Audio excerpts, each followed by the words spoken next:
Hello बच्चों, let's see this question. This question says a magnetic needle suspended horizontally by an unspun silk fiber oscillate in the horizontal plane because of the restoring force originating mainly from. तो आपको चार option दे रखे, पहले torsion of the silk fibre, दूसरा force of gravity, तीसरा horizontal component of earth magnetic field और चौथा all of the above factor.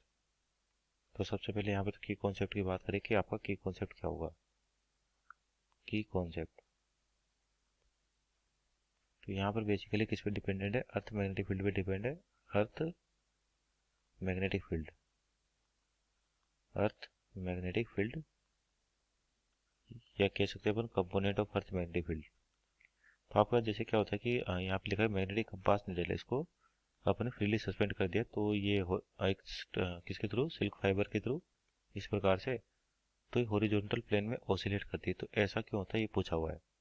तो देखिए, अगर आप मान लिया आपके पास कोई भी कंपास निडल है, अगर उसको अपन फ्रीली सस्पेंडेड करें तो एक पर्टिकुलर डायरेक्शन में जाके वो अलाइन हो जाएगी। चाहे आपके पास आउटसाइड यानी कि इस कंपास निडल के, मानते निडल हो गया आपके पास कंपास निडल, तो इसको अगर अपन क्या करें, फ्रीली सस्पेंड करें तो एक पर्टिकुलर डायरेक्शन में क्या होता है, अलाइन हो जाती है।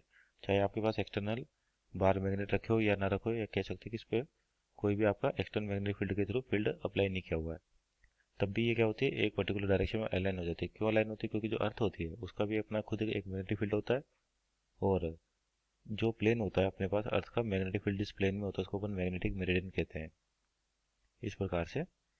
और जिस डायरेक्शन में आपके पास अगर मान लेते compass needle free to rotate है हॉरिजॉन्टल और वर्टिकल दोनों में, तो क्या होती है, आपके पास जो कंपास नीडल किसी एक पर्टिकुलर डायरेक्शन में जाके अलाइन हो जाती है जिधर आपका अर्थ का नेट मैग्नेटिक फील्ड होता है, नेट मैग्नेटिक फील्ड। तो इधर क्या होगा, अर्थ का एक हॉरिजॉन्टल कंपोनेंट होगा अर्थ के मैग्नेटिक फील्ड का, और एक वर्टिकल कंपोनेंट होगा। तो अर्थ सरफेस पे जनरली बात करते हैं अपन हॉरिजॉन्टल सरफेस की बात करते हैं, तो यानी कि हॉरिजॉन्टल कंपोनेंट प्रेजेंट होगा। तो हॉरिजॉन्टल कंपोनेंट प्रेजेंट होने की वजह से क्या होता है, नीडल जो है आपके पास है वो उस डायरेक्शन में यानी कि मैग्नेटिक फील्ड की डायरेक्शन में अलाइन हो जाती है। और डायरेक्शन कैसे बताता है आपका, नॉर्थ से साउथ की ओर, north to south, north to south, यानी कि आपके पास जो मैग्नेटिक कंपास नीडल है वो नॉर्थ से साउथ की डायरेक्शन में अलाइन हो जाएगी। किसकी वजह से होती है? क्योंकि अर्थ के सरफेस पे आपको हॉरिजॉन्टल कंपोनेंट मिलेगा मैग्नेटिक फील्ड का। तो यहाँ पर देखें तो ऑप्शन नंबर सी जो दिख रहा है, horizontal component of earth magnetic field is our right answer. Hope you understood well, best of luck.